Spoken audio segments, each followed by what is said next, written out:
We're really happy to have you here, especially if you're new to the coalition or coming by to see what happens. We use this time every week just to center ourselves on what we're doing together. And as a network of people who both provide services, advocate for justice, work with cities and counties, and are folks who just want to find out how they might be able to have help. We're here together trying to be an open table and really willing to hear from anyone about ways we can do that better. As the agenda indicates, there are people's contact information of those who are making presentations or giving us ideas from what their work is. So we are all really welcome anyone to contact us for any questions you have and for ways you might become more involved. I want to begin today by reminding us that we do have a set of meeting norms, and you can put those in the chat. Do you have those, Rob? You can do that. So for the Zoom, for those of you who are new, we just ask that you keep yourself muted when you're not talking. And if you're engaged in other activities that might be distracting, to turn off the video at that time. Otherwise, we'll try to recognize you if you use the raise hand feature on the Zoom, or wave around if you can't find that on your screen. For the last thing for me to say, excuse me, I'm really thankful, and I know all of us are, for the work of those of you and others who are really trying to deal with the heating emergency that's upon us. And I'm really thankful for understanding that people are able to take that kind of work on top of everything else they're doing. So it reminds us of the importance of water in all humans' lives, and reminds us to be sure that we pay attention to our own need to stay hydrated where we can, even as we try to assist our neighbors who are living in the open heat. So with that, I'd like to just invite anyone who's new or here for the first time or returning after a while to just let us know that you're here. You can unmute yourself and just state that. And that would be great to hear who's here.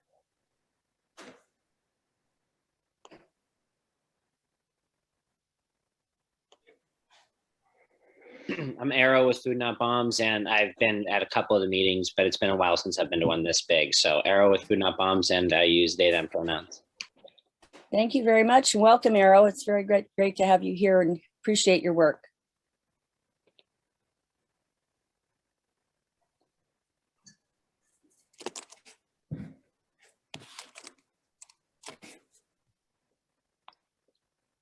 Well, all right, then if anyone else is new and you want to put contact information in the chat, we do save the chat and the meeting itself, so you can return to it and find contact information you may want to use later. So back to you, Rob. Thank you, Rosemary, and thank you everyone for being here this morning on what looks like it's going to be the cooler of the days leading into the weekend. So we wanted to open this morning's meeting. We invited Miriam Barnett from YWCA Pierce County to offer some words of wisdom for us as she gets ready to retire from the YWCA and move on to other things. So Miriam, the floor is yours, and we appreciate you being here. Much. Appreciate it, Rob. I noticed your last norm was to be aware of time. So can you remind me how many minutes you'd like me to speak? Yeah, we were thinking somewhere around 10 minutes, and okay. And folks can ask you questions at the end if you have the time. I do have the time, and I love questions. So thank you. So Rob is correct. July 9th is my last day of 16 years here at the YWCA. And, you know, the main just the main learnings and the wisdom and the heart that I've gleaned from being here is the beauty that the difference that beauty makes in how people heal. And I really got to witness that firsthand in 2010 when we opened our new shelter, where everyone has their own apartment, and they're absolutely beautifully designed by pro bono designers. It's early. Got to get my words out here. I didn't sleep too much last night. Probably a lot of us didn't with this heat wave coming on. Extra worries about people who are not housed. I know we all have those. But anyway, it made such a remarkable difference for people to have the dignity and privacy of their own space as they fled domestic violence.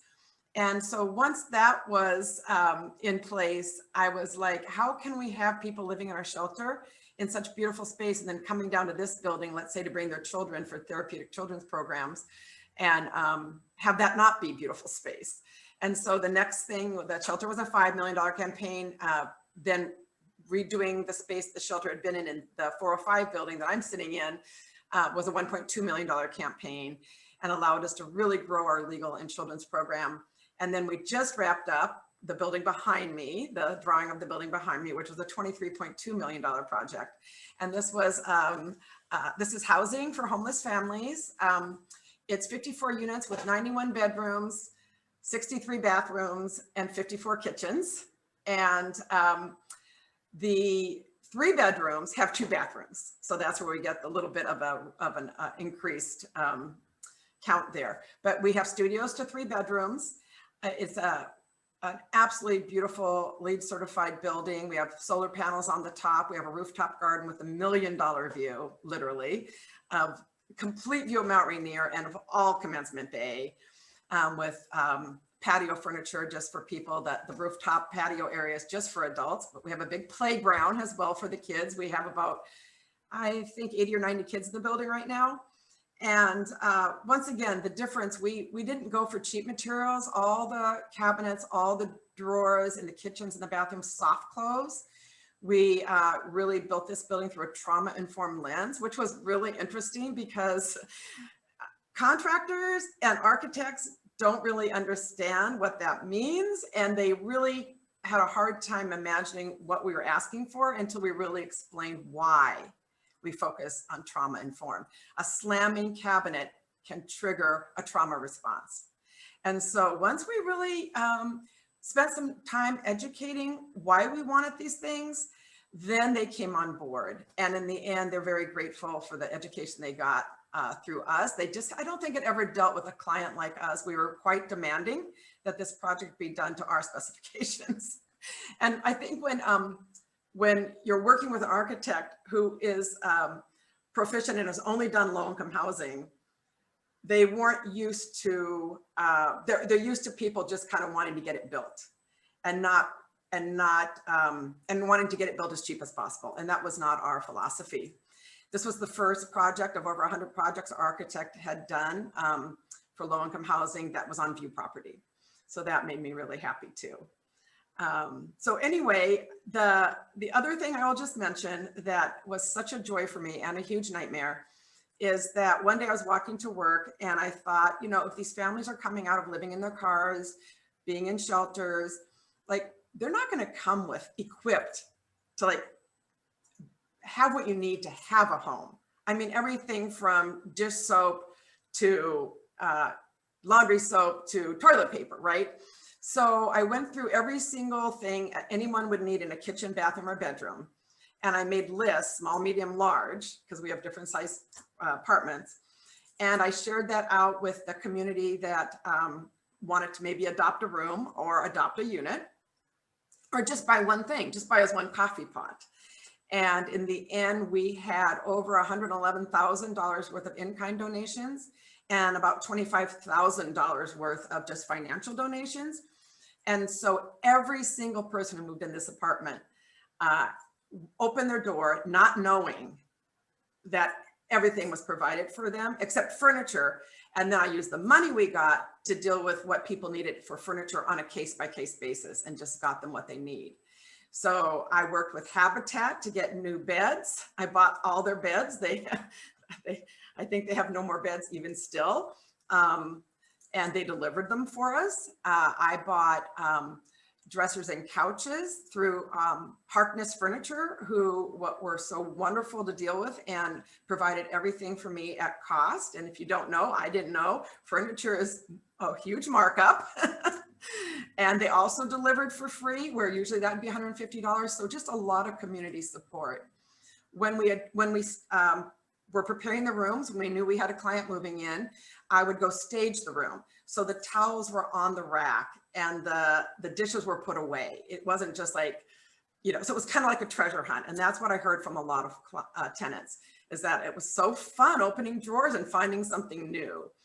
So that has been really remarkable. We had literally thousands of boxes delivered because a lot of people use Amazon, and with every delivery, you know, the poor delivery people would bring these truckloads of stuff to us, and I'd say, let me just tell you what you're delivering here. See that building across the street? It's going to be filled with homeless families, you know, in a few months. And so then they would really feel good about the extra work if we were causing them to do, was my goal. But having the adopt a room also, in addition to being wonderful for clients, it opened up this project to more community members to feel like they had a part in it. Like, even if you just bought a coffee pot, you own part of this building, right? You were part of making it a success. So it's been remarkable. We're completely full, of course, with a huge waiting list. But it's permanent housing, so we're not expecting rapid turnover with the beautiful views and the beautiful apartments. But I would be happy to answer any questions. Thank you so much, Miriam. What are your plans going forward? Well, that's kind of a big question for me. I'm on jury duty the week after I retire. Thanks, Pierce County. That was a wonderful retirement gift. I can't thank you enough. Hoping I don't get on a trial, because immediately after that, I've made reservations for camping. I like to tent camp, so I'm going to go do that. And then I'm going to do what I'm calling, metaphorically, I'm taking my car out to drive. I've been doing nonprofit work for 35 years, and I'm going to give myself the opportunity to go into neutral to really decide what I want to do next. So I've got a lot of possibilities, including possibly consulting, doing interim work, everything from that to owning a food truck. So I'll tell you when I come out of my my rest that I really greatly need. And the timing is perfect. I'll have the rest of the summer. Hopefully the heat wave is now out. It will be out of our way and I can just garden and maybe sleep. Yeah. Fantastic. So yeah, if anybody has any questions or comments for Miriam, that'd be great. I'm telling you, if we can do this, anybody can do this. If we're going to solve the housing issue, we just have to build housing. So I have a lot of thoughts about that. And I have a lot of thoughts about, I can't figure out, maybe you guys can help me. When I retire, I'm going to spend more energy in this, trying to ask for help figuring it out from people in places of power. But if we can give a tax break for market and high market end developers, if we can give them a tax break, I don't understand why we're doing that. Why aren't we taxing them? Because they're going to make a lot of money off of the buildings they're building, and they should be providing into a fund so that the city has resources, not by taxing people 1/10 of 1%. Not that I'm against that, but that's not the answer. Why aren't the people who are creating wealth from building these high rises in our community not paying into a fund to support those that cannot afford their apartments? I'm off my soapbox. Thank you for listening. It's a great opportunity. So I saw Al Ratcliffe with his hand up first, and then Teresa, and then I see some questions in the chat. So Al? Well, as a co-retiree, since we're both retiring at the same time, I just want to compliment you, what you've done to bring the YWCA into the 21st century and to address some really fundamental needs. You've done a marvelous job, Miriam. Thank you very much. Oh, well, I appreciate that. Thank you so much. Thank you. Teresa? So, Miriam, you will be so sorely missed in this community. You have been, you're everywhere. Seems like everything I get involved in, somehow you're in there too. So not only have you done the stuff with the Y, but you've done so much in the community to be a mentor to other people and to be a leader. And that's a real gift.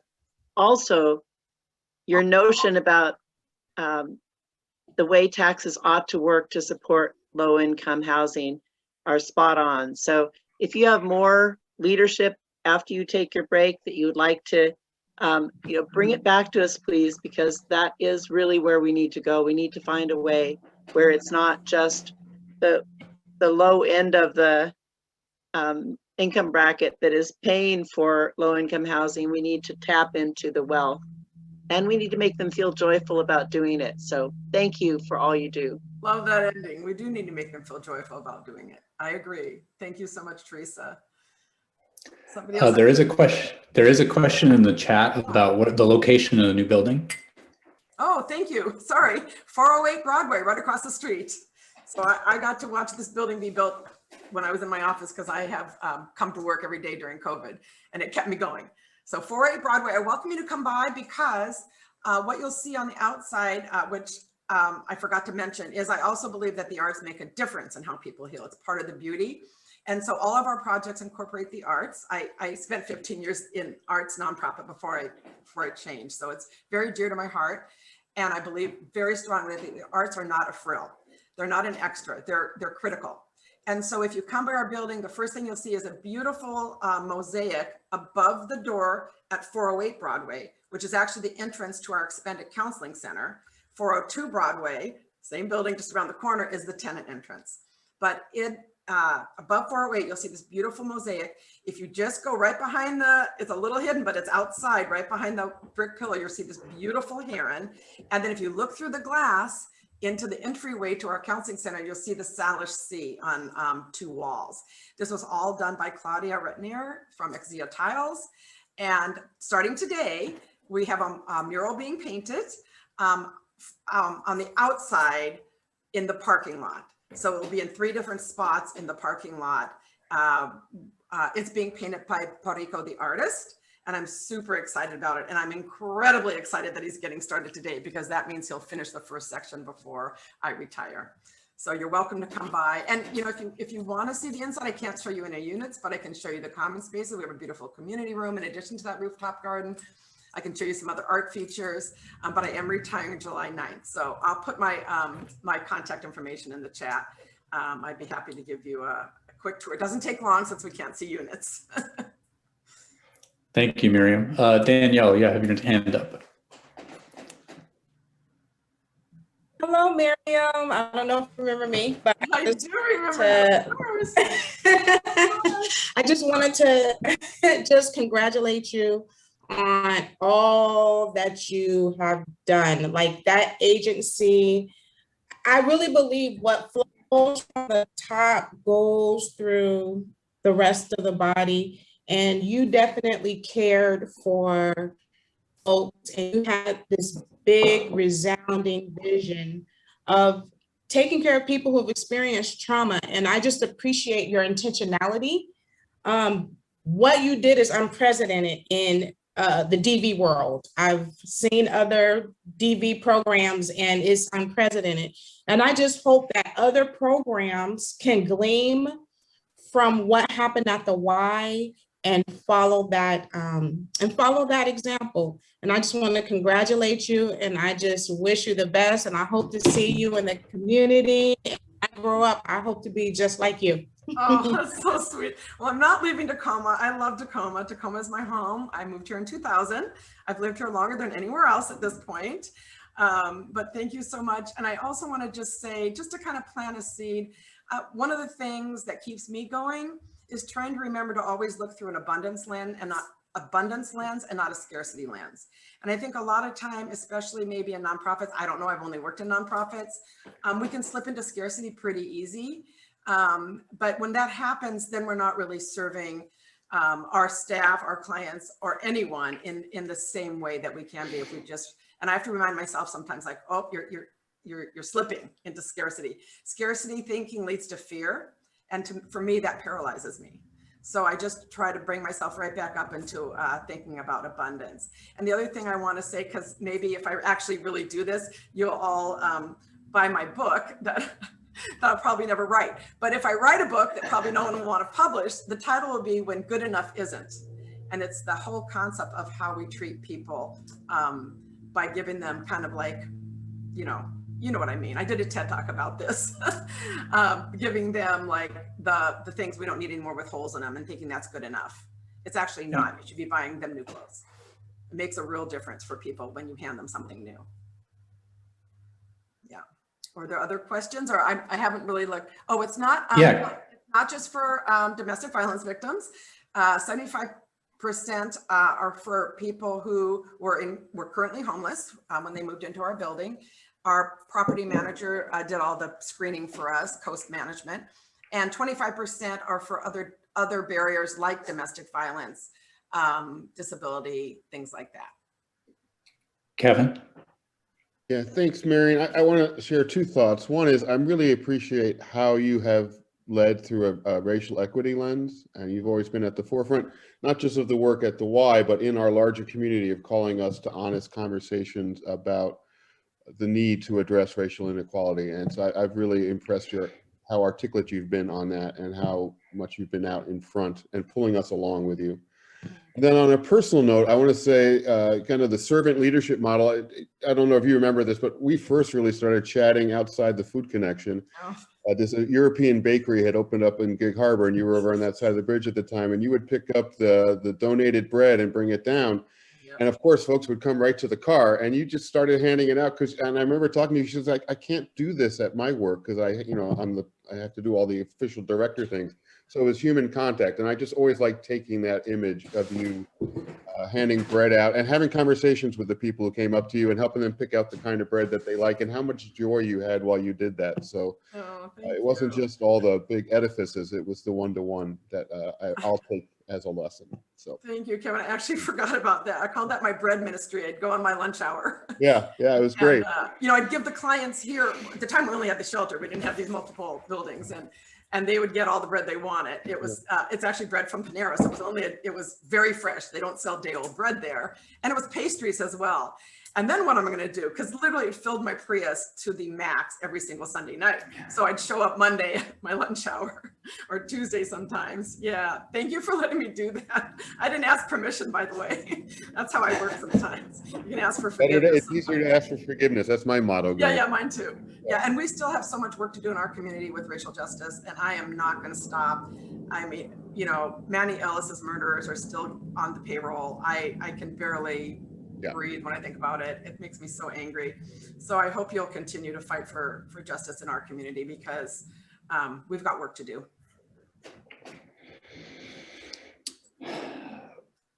All right, any last questions for Miriam? Oh, who is coming into my position? Well, that's a big mystery. There's 2 finalists. One's being interviewed right now by the board. One's interviewed following that. I understand their decision will be made July 1st. And I now know who they are, but I cannot say anything, of course. So you'll know hopefully soon when I know. It's very stressful. Somebody said to me, it's so much easier arriving than it is leaving. And I can attest to that being true. So there's a lot to leaving. Well, thank you again, Miriam, for taking the time to join us this morning and for all that you've done for the community over the years. Okay, and before I leave, I'm just going to go ahead and put my email address in here, okay? And if anybody wants to contact me, I'm really serious. I think I can fit it into my schedule. I'll make it happen, even if it's on a weekend. So I'm just going to leave this before I get off the call. This is only good to July 9th. And I'll put that in here so you remember. Perfect. Thank you very much. Thank you. Okay. So let's shift to this morning's business. We'll start with a brief This Week on the Streets section, and it will lead into the conversation that we're going to have about the response to the heat emergency that's forecast for this weekend. So let's start with This Week on the Streets, things that people are seeing on the streets, changes, needs. I know this is going to spill over into the next section, but if you have anything, please raise your hand or raise your digital hand or whichever so that I can call on you and we'll go from there. Arrow, I see you first. Okay, so Food Not Bombs has been deploying street medics pretty much 7 days a week at this point for the past 2 weeks, I would say. We've also, so the camps that we have been serving currently are the 509 camp, which then now has been evicted. And there's a new camp that we've been serving. We're doing 8th in Yakima. We've also started under the 705 bridge. We also do 6th and M.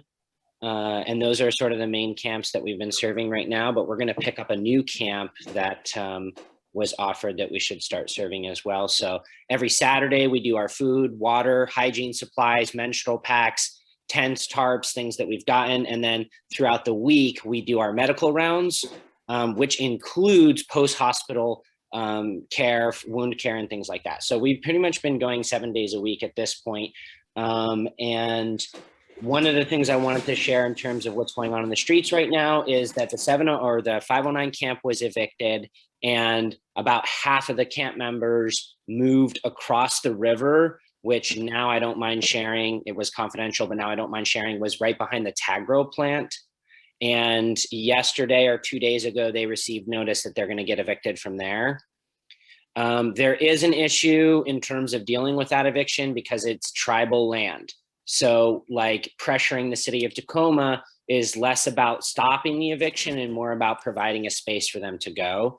So if we're wanting to try to pressure the city, I feel like we have to try to pressure the city for like, you know, hey, the tribe is going to come and evict. We need somewhere for these folks to go.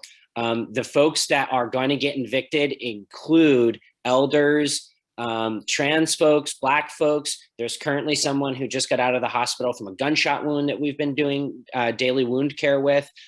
His wounds are healing great. They look great. They're going to do great. But getting evicted from here then means that it's going to be more difficult for us to find him, to do daily treatment on his wound care. And so that's one issue that's going to be going on. Another issue is there's been some severe infections out on the 8th and Yakima camp that really need like care immediately in terms of like abscess infections as well as cellulitis and things like that that have sort of spun out of control. We just started under the 705 bridge and they're now starting to sort of trust us. So, you know, that's one of the benefits of doing the medical program that we do is that like there's an inherent vulnerability to like allowing people to do medical work with you. So now that we have the reputation in the community, like we're doing more and more and more and more and more people are sort of opening up to allowing us to do the medical work. Under the 705 bridge, there's a pretty severe need for medical work under the 705 bridge. So if we have any more folks who are nurses or EMTs, I'm already training street medics, but it would not be right for me to take on a whole bunch of more untrained street medics without taking on more trained and licensed people. So there's kind of a need for that in our medical program. The last thing I want to offer is that last two things. One, we're heading out today with my truck full of water. I've got a big Hemi V8 that we're going to fill all the way to the brim with water, and we'll hand it out all day today. Tomorrow, we'll also go out and do our regular Saturday distribution. If folks know of camps that we're currently not serving, drop it in the chat so we can get water to them. And then the last thing we did meet with the mayor this week. Food Not Bombs, and we brought 2 of our houseless neighbors with us who are really good organizers and really like community oriented and things like that. One Black man, Junior, and one woman, Rosemary, and we met with the mayor. The mayor agreed to support sanctioned encampments, but it has to be on the list that they gave us in terms of property. We have a list in terms of city-owned property that we can look into for sanctioned encampments. She also said she'd support a community land trust, which I believe Tahoma Community Land Trust is on here. Food Not Bombs is also creating a land trust called Grit City Land Trust, which is going to be a very low barrier. It's a little different than what Tahoma is building, but we'd like to meet with Tahoma. And the last thing was the mayor did offer to support Food Not Bombs medical program with medical supplies. So if we offer receipts and things like that, but we need a fiscal sponsor because Food Not Bombs is not a nonprofit. So if Coalition on Homelessness would sponsor us to turn in the receipts for our medical work, we would greatly appreciate that. And the last thing with the mayor was that she's still not 100% behind being against the camping ban. And so we really have to pressure her. She's moved a little bit. When I first talked to her, she said, you know, I support it. Now she's saying I won't support it until there's a promise that no one will be hurt from it. And I told her, Mayor, we need you to not support any camping ban in the city of Tacoma until everyone is housed, period. And so that's kind of where we're at now. If we can try to push her a little bit, I think that would be good. So that's from Food Not Bombs. That's where we've going on, unless Jacob has anything else to offer. Or I'm sorry, Wolf. Nope, that covers it. Well, you're seeing a lot of thanks in the chat. Thank you for the work that you guys are doing. It's critical, and thanks for the heads up as well about the new sweep coming in the Tide Flats area. Anyone else with a quick update from on the streets before we move into the discussion about the heat emergency? Okay, let's go ahead and shift gears. If there are additional pieces of information, again, just a reminder that you can use the chat. That becomes a repository for all the requests and information in each of these meetings. So please feel free to use that to archive things. Maureen, do you want to start with a discussion about the heat emergency response? Thank you. I want a water truck. I've followed them in rural South Africa, filling up cisterns. And so that's what I want now to go with my RV park desire. So, so I've been trying to update people, either the steering committee or the full coalition. And so this is where we are now. Thanks to Jan Runbeck and her husband, Mike Mowat. We're going to make Jan the queen of water. And so Jan got, and her husband got two pallets free. This water's free from Nourish Pierce County, delivered yesterday to the stability site, I think. Yes. We got to the stability site by reaching out to the Tacoma Rescue Mission and then to CCS, and then asking Linda Stewart with NCS if they could, offer any kind of city help. And Linda came back with the stability site. And so I think that's going to work well because it's 24/7 already. The water's inside the gate. The only issue was how could we get more water if we needed it. I sent out a request for who needed water and how much they thought they would need. We have a way to resupply this weekend. And we had hoped we could resupply out of Costco, but they've got a 5-case limit. So unless we can talk our way around that, resupplying is going to be a little more difficult than we had thought, but we'll work on that later today. Jan and Mike were also able to get the Emergency Food Network to deliver 2 pallets to the Salvation Army in Puyallup. That water has to go out by 1 o'clock today. So if there's anybody on this call who can use water and can get to Puyallup, leave this call and go pick up water, because we won't be able to access it until Salvation Army reopens again sometime next week. Because whomever had to declare this an emergency, a severe emergency, did not do so. The emergency management, the Department of Emergency Management cannot purchase water.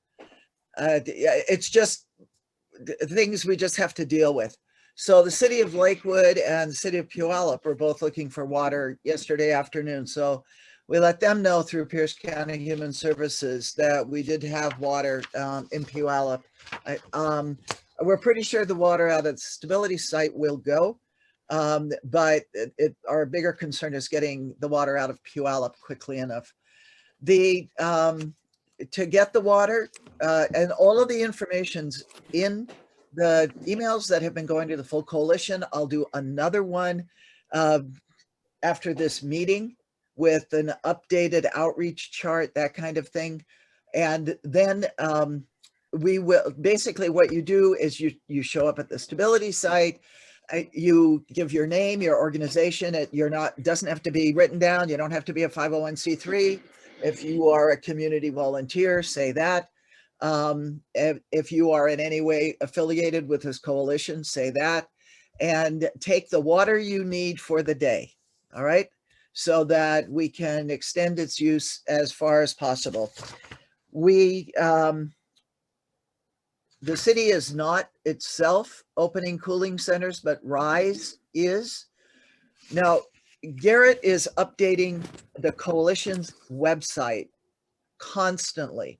So if you have new information about resources, send that to him and he'll add that to the website. Rob Huff is in charge of social media Megan Capes said she'll help him out. We're not going to try and keep everything on social media. It's more if we can just answer questions and put things out there that we know are going to sort of endure, if you will, so that people don't get bad information because they're coming in a day late or something. As far as people going out, and in just a moment, Rob's going to put up a chart that I put together. You know, I don't know why we're doing this. Honest to God, it seems to me that the care of unsheltered people ought to be a priority for our local governments. And I don't know if Miriam's still on the call or not, but I'm just like, I can't believe that this is falling to us to organize. I've tried to identify as many encampments as people have given me or I know about.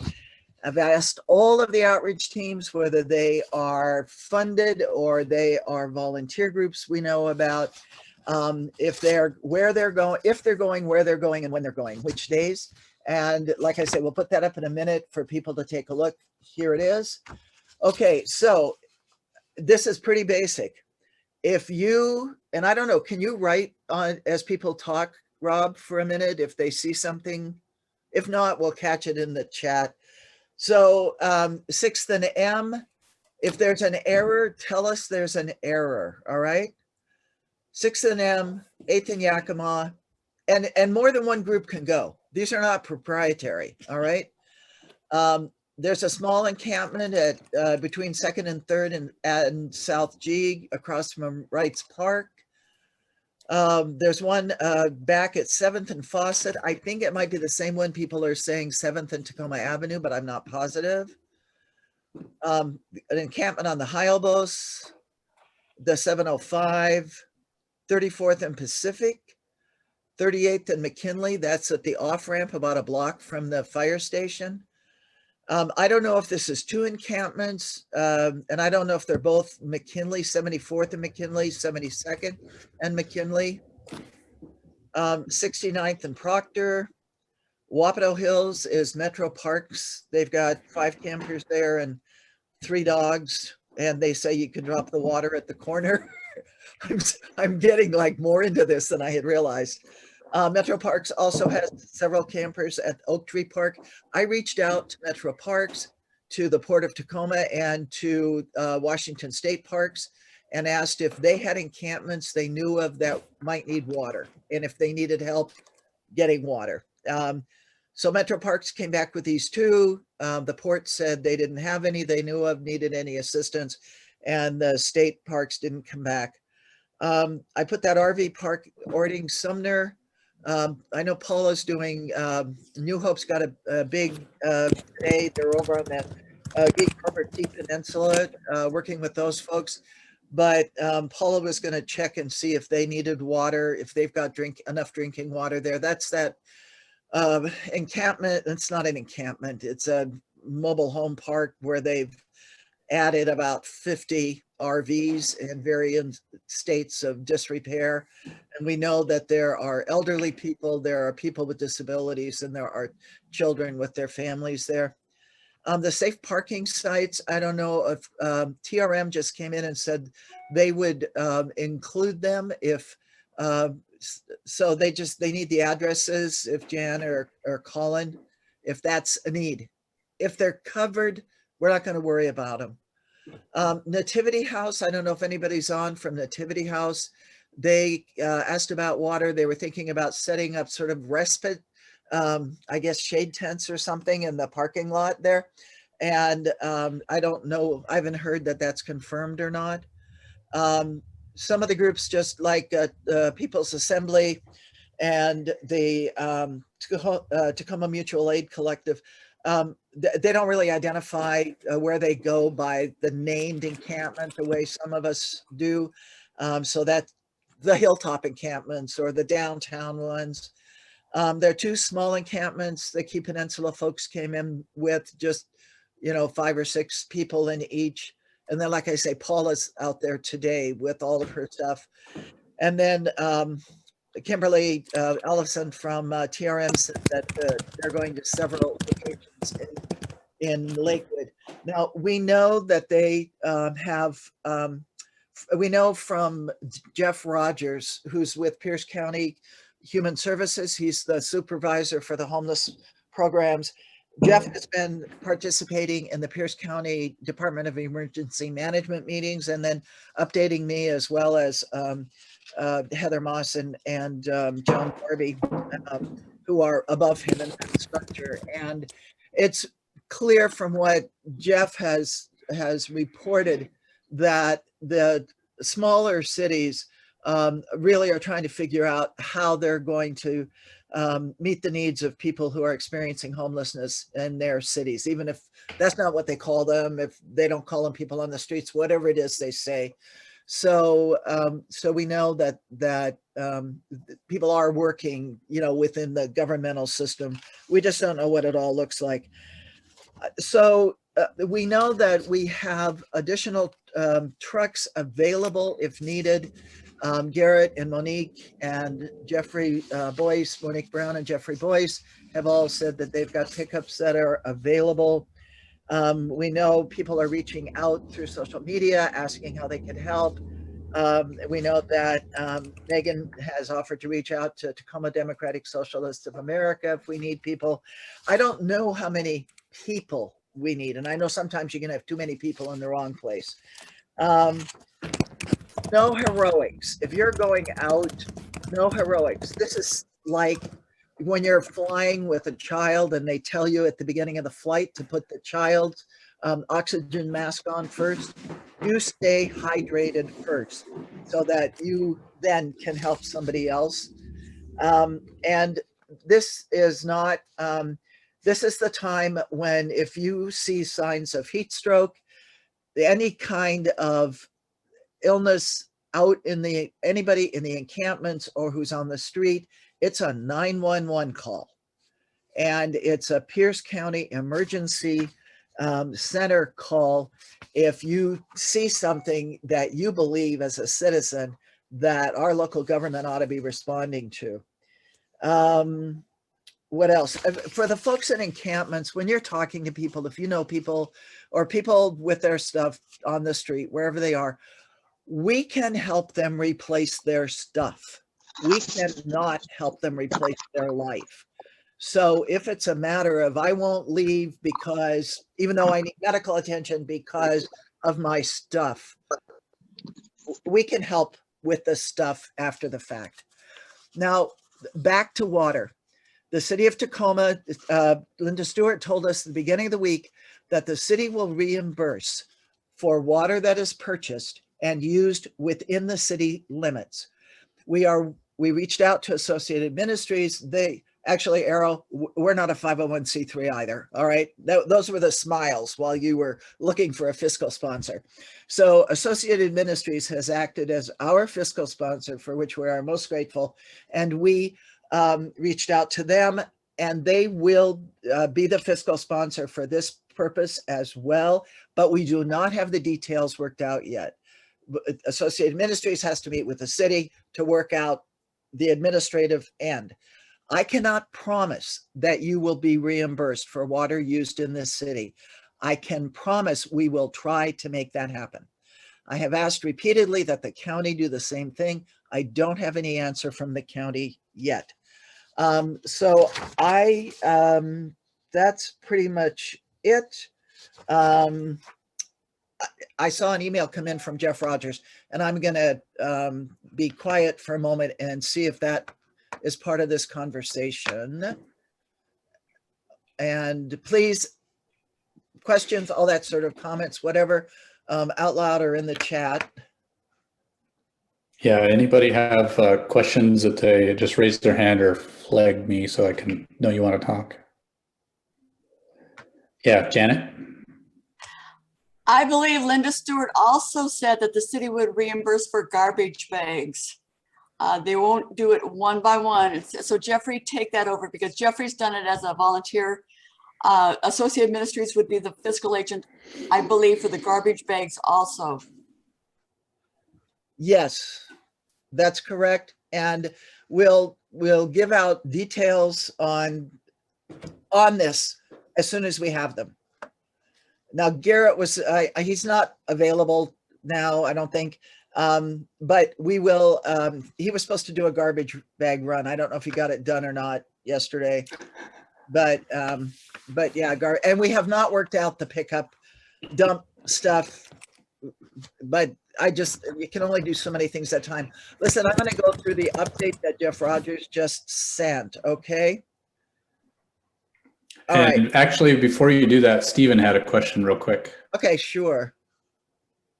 I just wanted to let everyone know that the partitions are completed on the women's side of the dorms at the Nativity House. So if you know of any women that need off the street this weekend, please send them.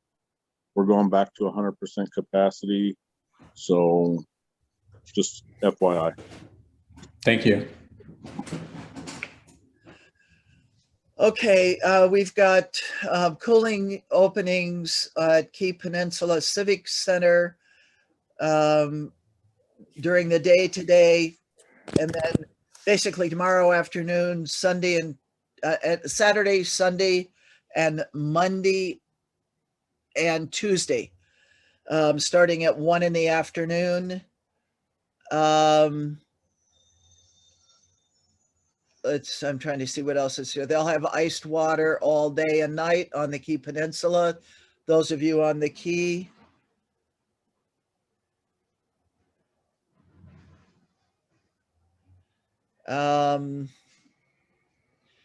Korean Women's Association will begin a cooling and air quality relief center on Monday at Lighthouse, which is 5016 A Street. And they'll be open weekdays from 8:30 until 5 when the temperature is above 85 degrees. And Garrett will add these to the coalition's website. And I expect that more things are going to come in, as it just takes local jurisdictions a while. Oh, good. Alan, I just saw Alan posted about the Family Housing Network. So I reached out to Alan, and I reached out to Kevin Bates at Helping Hand House to see, and the family shelter people who do family shelters, not the family shelter, but people who do family shelters, know that there are a limited number of hotel vouchers for families with children and veterans. And if anybody else has vouchers available, please let us know. All right, I'm checking with Helping Hand House to see if they have any. My targets are children who are in cars, people who need medical respite, and the elderly. What else? So Maureen, you said you're going to put together a kind of summary email after the meeting today. Yep. I just went way over my time. I'm sorry. No, that's good. It's a breaking issue, so I think it's really important that we all know what the resources are.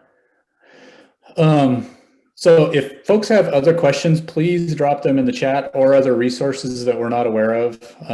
We can go through the chat to add additional information to the Cooling Center page on the PC Homeless website as well. Arrow, I see your hand up.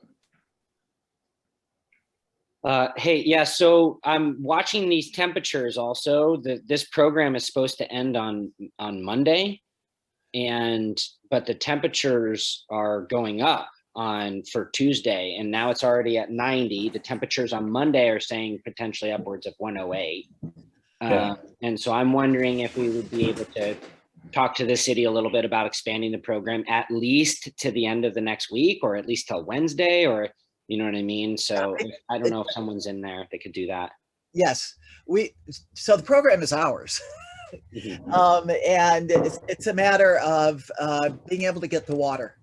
Okay. And so we'll be working on that later today. But yeah, no, I think at this point, it's safe to say everybody's watching the temperatures. Okay. And that we're just like we're starting to see like the Key Peninsula people coming in and saying Monday and Tuesday. Yeah. And the Korean Women's Association saying after over 85 degrees. And that's a City of Tacoma new program. So yeah, definitely. Thank you. No, thank you. Thanks. All for right. Yeah. everything we don't know about. Keep water in your cars, you know. Yep. Thanks for your energy, Maureen, and for everybody else contributing.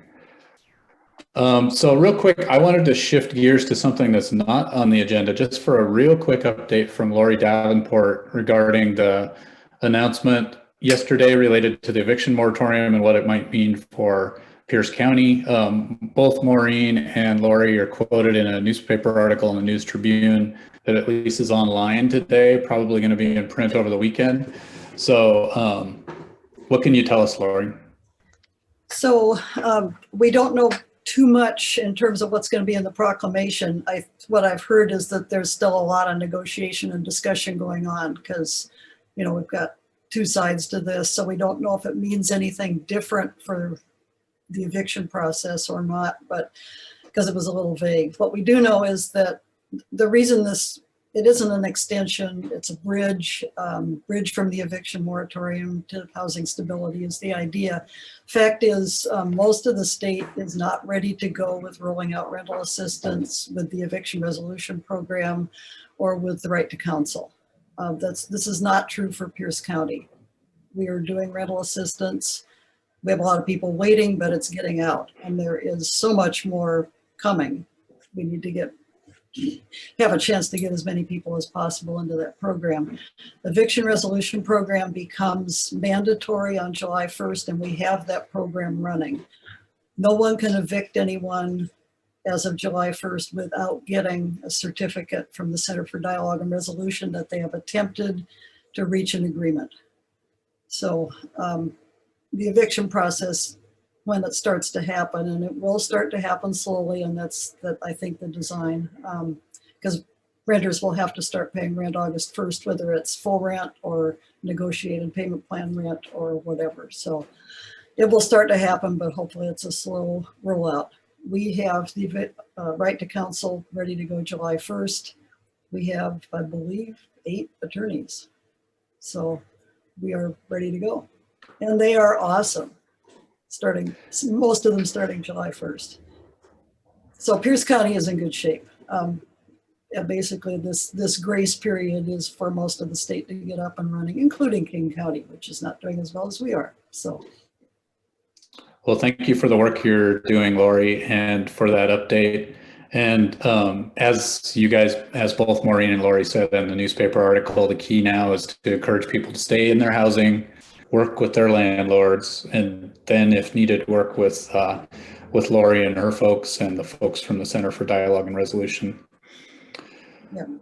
Yep. And remember that you're protected. Those protections are in place as of July 1. Fantastic. All right, so I know, like always, we're a little behind on our agenda, but I wanted to shift gears over to invite Timothy Harris to talk with us about the project that he's alluded to before a couple of weeks ago, but wanted to give him 10 minutes or so to talk about the Dignity City street paper that you're working on. Thank you so much. Can everybody hear me? I'm good? Great. Well, first of all, I just want to say that I've been attending these meetings for the last, I don't know, 4 weeks or so, and I am just blown away by the work you all are doing. So I just wanted to recognize that and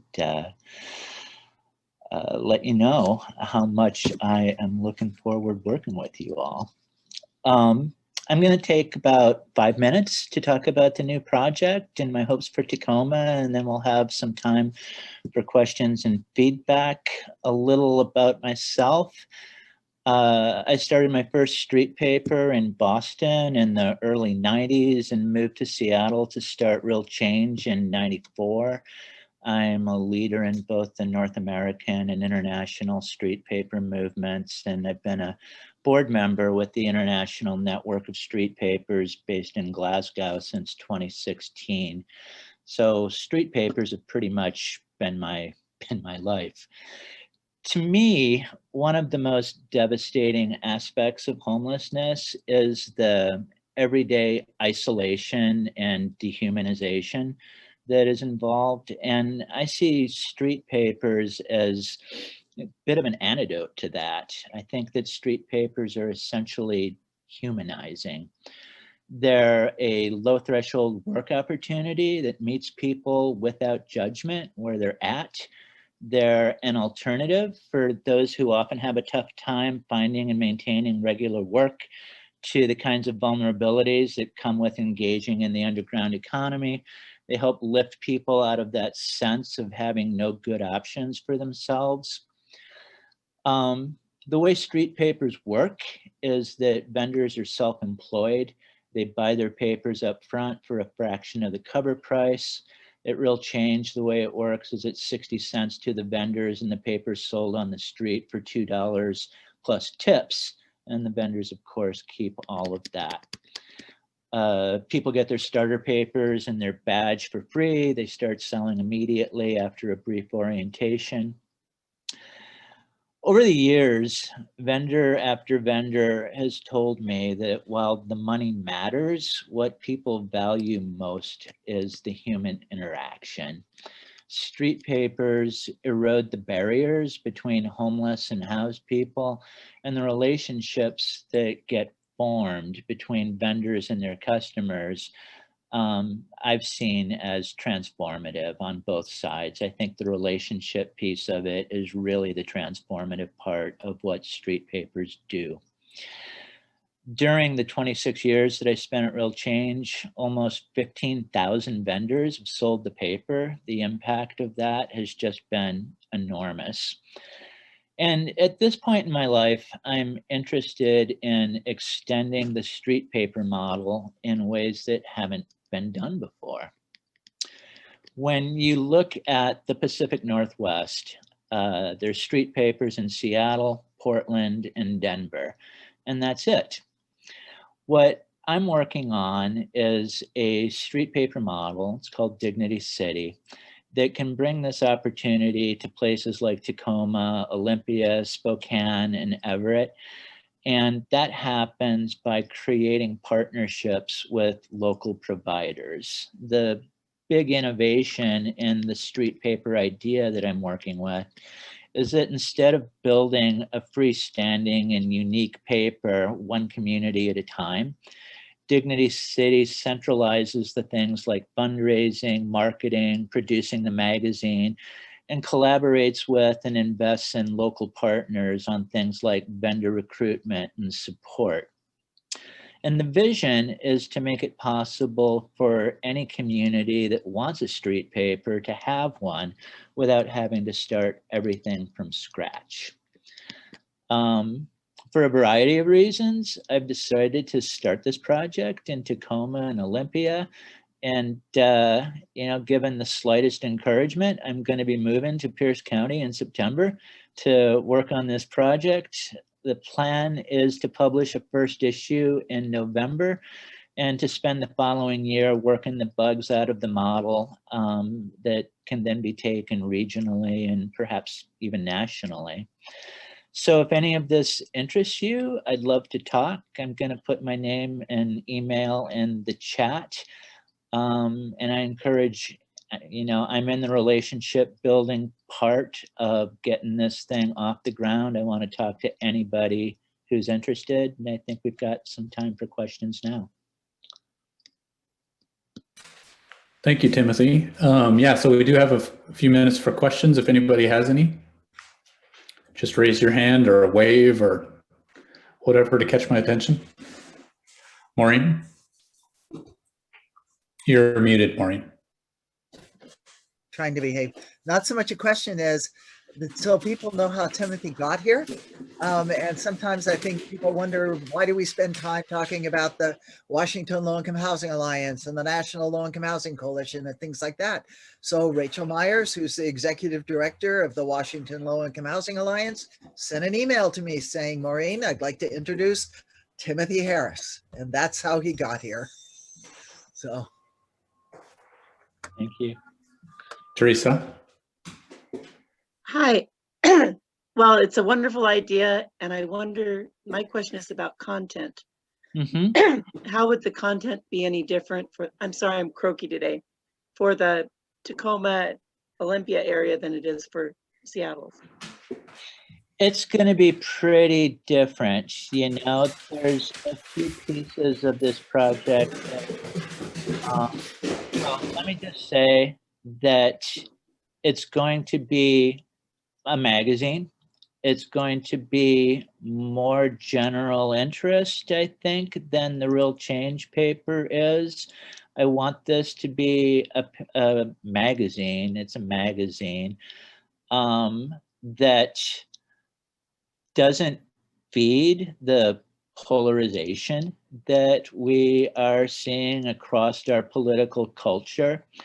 I want it to have an advocacy and housing and homelessness agenda that is really focused on the people who are experiencing homelessness, really kind of, you know, brings that lived experience into the paper and focuses on the people. And, you know, it will start being, in terms of news, being focused on the Olympia, Tacoma area. And I think over time, as it develops in other communities, we'll figure out how to switch out pages of the paper so that there will be unique news content to communities that it's publishing in.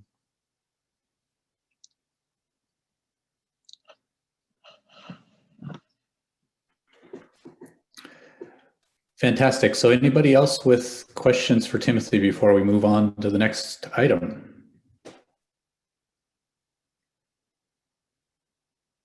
All right, Timothy, I'm not seeing any right now. So thank you very much for being here, for sharing the work that you're doing. And we look forward to seeing how this is all going to work out, how we can help and be supportive.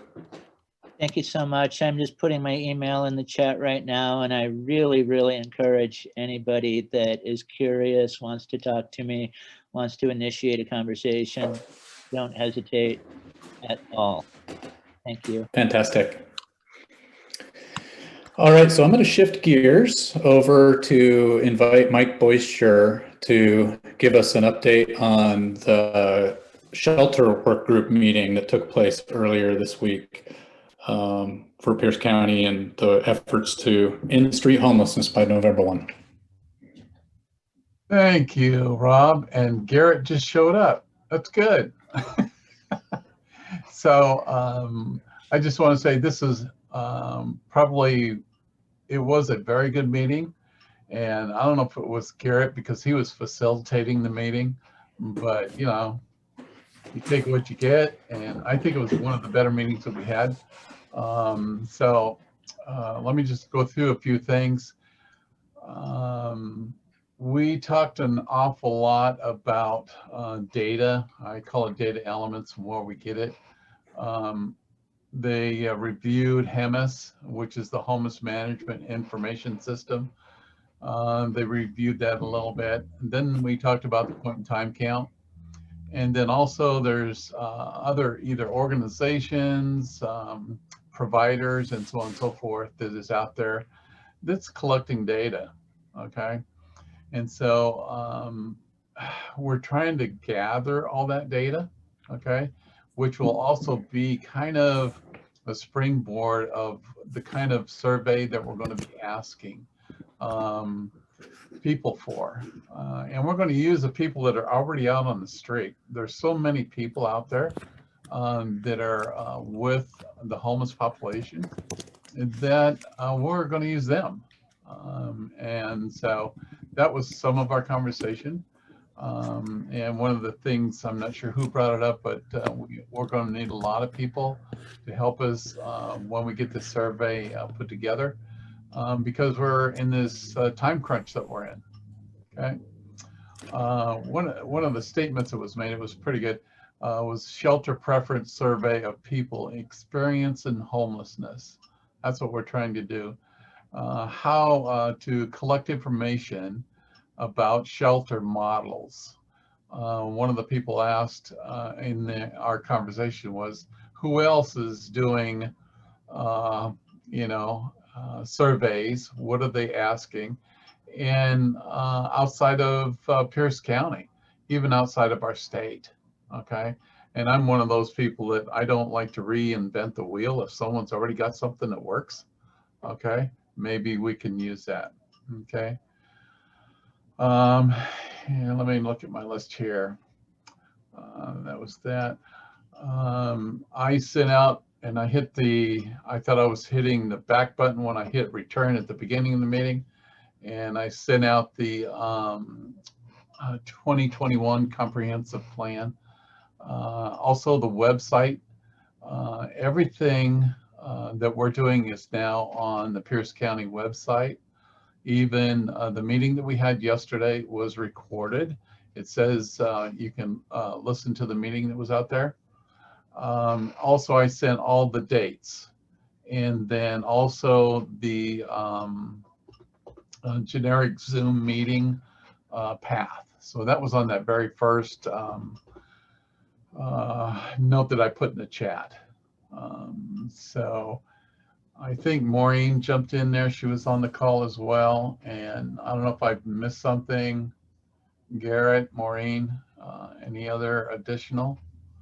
Then I got one more thing after that. Looks like you're getting thumbs up. Outstanding. So the other thing that I want to say, Maureen, thumbs up to you. Good job. I wish I could have made the 509 debrief. I have used both the documents, that being the chat, and I think, Rob, you put it together. And I've used some of those as far as I'm going to take those at the next meeting and say, hey, these are some of the things that we need to take a look at. So that's kind of a report. But please, if you're thinking about, what can we do for a survey? If you're interested in helping on the survey, feed me.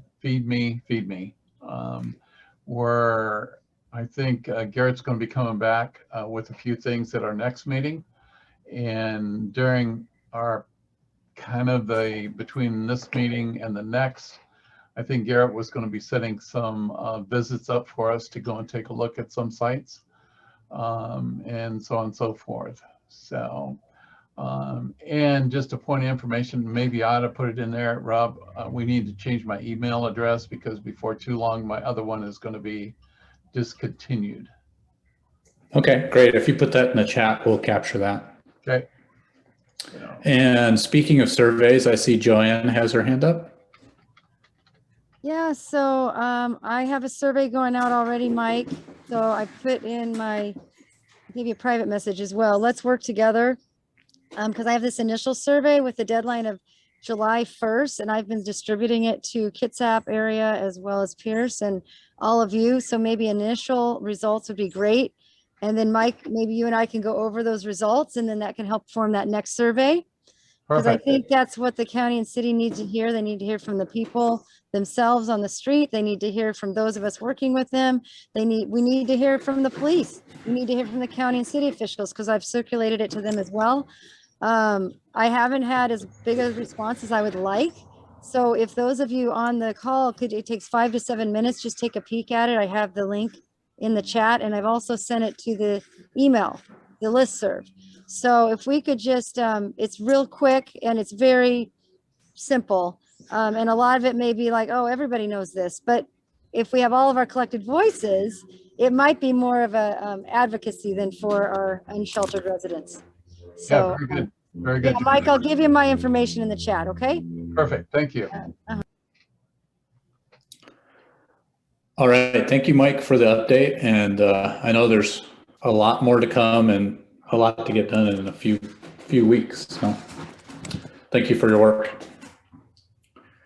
So let's shift over to our government updates. We had an item on the agenda with Jenny Lorton regarding the housing vouchers. I don't see Jenny in the meeting right now. Oh, you are. Hey Rob, I'm on the phone. I'm going out to my parents because I need to meet with my dad's hospice team. morning. So I'm on the phone. Okay. Can everybody hear me okay? Yeah, we can hear you. Okay, I'm in my car, so it's a little noisy, but I'm here. So updates on CHV vouchers. The MOU between Tacoma Housing Authority and Pierce County Human Services was approved by the COC on Wednesday. So yay for that. That's a huge step. Pierce County Housing Authority has not established their guidelines for their vouchers as of yet. Pierce County Housing Authority has 62 vouchers, so more to come on their vouchers and how those are going to be utilized. Tacoma Housing Authority has 134 vouchers. So how those are going to work is referrals for those vouchers are going to come from coordinated entry directly from the coordinated entry specialists when they have diversion conversations. So when a diversion conversation occurs and a household or individual is identified as a potential positive use for the EHD voucher, they are going to be entered into HIMIS. We're opening a new project that is going to say EHD diversion, and they'll open an entry record in HIMIS. And so the CE specialist will be able to enter them directly into HIMIS.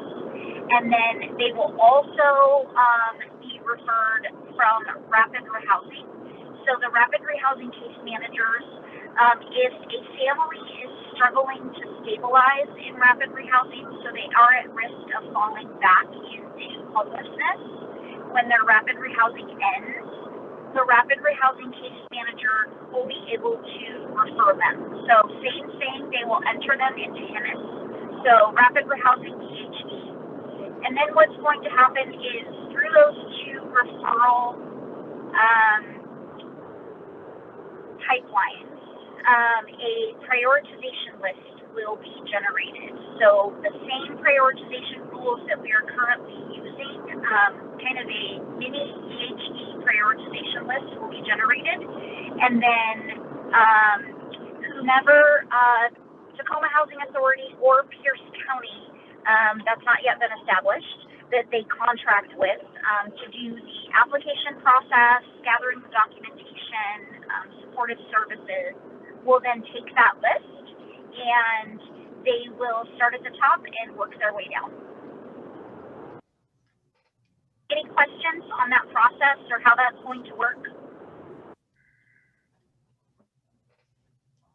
So I'm not seeing any questions yet, but one thing I will say, Jenny, is exactly what Maureen dropped in the chat that you probably can't see, that it'd be helpful to have a kind of visual of this, not obviously now, but it'd be helpful to be able to visualize how that flow works for the process. Absolutely. Allie with Tacoma Housing Authority is working on the marketing that's going to go out to the community, all of the providers, of course, all of us with the coalition. So because the MOU was just approved, she's working on that marketing piece. So we are on track to launch July 1st. And then it's going to be, there's a question that's currently outstanding as to whether a procurement process is going to have to happen for the service provider who's going to provide the supportive services piece. There is an allotment of money, it's $3,500 per voucher for the service provider who's going to support with that application process, housing navigation, all of that. And so that's going to need to happen very fast if we want to launch July 1st. So there's going to be marketing you should be seeing next week. Great, thank you. Thank you, Jenny. And so any additional questions that folks have, please drop them in the chat. We'll route those to Jenny so that she can answer offline. And thank you for calling in on your phone, Jenny. Yeah, no problem. I'll make sure that I get back to anybody who has questions via email or through the listserv. Perfect. All right, thanks everybody. Yep, drive safe. All right, thank you. Yeah. So let's shift to our government updates, and we will start with the City of Tacoma updates. Clarissa, I see you're on the call. Do you have an update for the City of Tacoma? Hey everyone. Yes, I have an update for you all today. Okay, so cooling centers and clean air shelter. RISE will be opening a cooling center over the weekend, as we discussed, and the city has supported them with water and snacks. In addition, the city is working with Korean Women's Association to begin operating a cooling and air quality relief center. The city anticipates the center opening on Monday, June 28th at the Lighthouse Activity Center, 5106 A Street. The center will be open on weekdays from 8:30 a.m. to 5:30 p.m. when temperature forecast is above 85 degrees Fahrenheit or Puget Sound Clean Air Agency declares air quality as unhealthy for sensitive groups. The center is able to accommodate 50 people at a time and is open to walk-ins on a first-come, first-served basis. The city is working with KWA to establish weekend hours in the future. For hygiene stations, the city is currently operating temporary hygiene stations at 8th and Yakima on private property and 705 and 8th Street on WS. Own property. These temporary stations provide restrooms, hand washing stations, trash removal, and 24/7 on-site security. If community members have questions or concerns about either of the hygiene station locations, they can contact 253-250-1766. More information on hygiene stations is available at our website, and I am putting the link in the chat. The 69th and Proctor Micro Shelter, there's the link. As discussed at the council study session on May 11th, the city plans to establish a micro shelter location on city-controlled property at South 69th and Proctor. Staff is beginning the site planning process and expect the location to be operational in mid-September. The property at South 69th and Proctor will allow for the relocation of 50 micro shelter units currently located at East 60th and McKinley, an expansion of up to 20 additional units. The city hosted a community listening session on June 23rd. There are a number of available spaces at Bethlehem, which serve single women, couples, families, should the coalition members be aware of any individuals who would benefit from a referral. The city also posts weekly information about its temporary emergency shelter locations, including census, number of available beds, and access to housing. This information can be found at this link that I'm also putting in the chat. Yeah, a lot of updates today. And the rental assistance portal is now open. Residents may find more information at this third link that I'm putting in the chat. The program provides up to 12 months of assistance dating back to March 2020 and serves households up to 80% of Pierce County area median income. Applicants may also qualify for utility assistance through the program. The city remains committed to reducing racial disparities in our service delivery, and for this reason has a goal of providing at least 45% of the assistance to households headed by persons of color. In 2020, 78% of the households served by our emergency rental assistance programs were households with head of households identifying as Black, Indigenous, or person of color. Today, 59% of households served by the 2021 program are headed by BIPOC.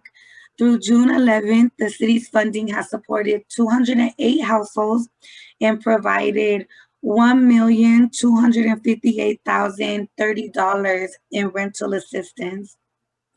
The city has also provided 206 households with $235,528 in utility assistance through June 11th. The city's rental assistance fund at the Greater Tacoma Community Foundation has received 27 gifts totaling $29,820. That's pretty cool. We also have some council updates. NCS provided an update to City Council on the 22nd. I will put that link inside the chat as well. And the first reading of the no camping ordinance in development by council has been rescheduled. Oh, this is an older one. That was an old update. Disregard, guys. So here's the link to the council session in the chat. And that's everything I have for you guys today. Thank you, Clarissa. So let's shift over to Pierce. Oh, sorry, Megan, I saw your hand up late there. You want to ask a question? Yeah, I have a question for Clarissa about the 69th and Proctor site. I work at my day job as a teacher at one of the neighboring schools near 69th and Proctor. There's like Mount T is really close, and then I work at Gray, and then there's also Manitou Park. My last week, I had a handful of staff and also like school admin asking me about the site because they saw the News Tribune article, but like I don't think anyone has done any outreach to those schools.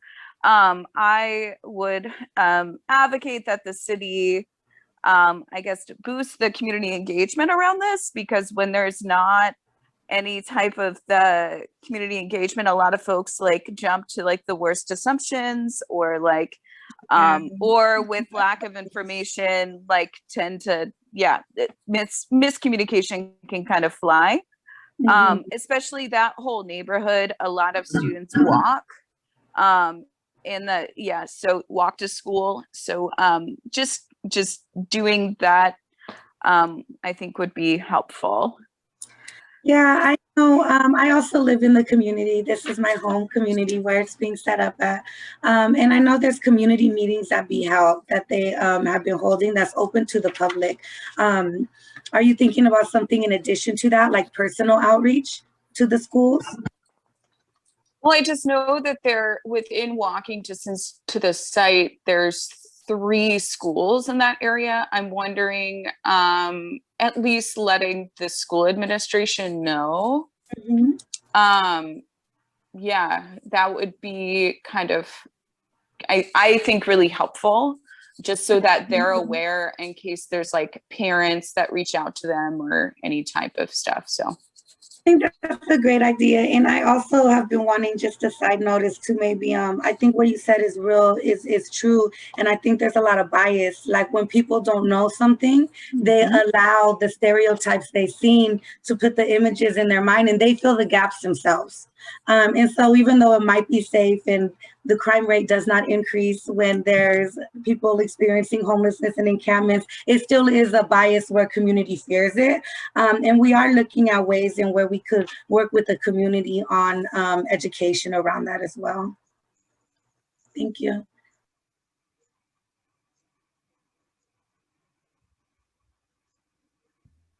Guess I should unmute. Al, I see your hand up.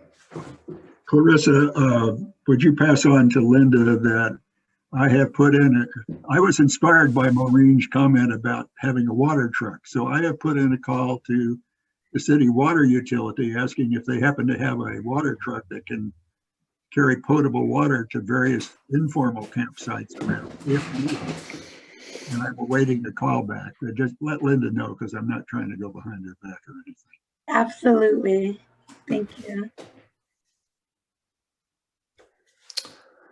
All right, so let's shift over to Pierce County. Do we have anybody from the county on the call with an update this week? Yeah, I can give a quick update. This is Jeff Rogers. Valerie is taking a well-deserved day off today. Where do I start? So many things going on. Maureen is doing an exceptional job. Applause to Maureen.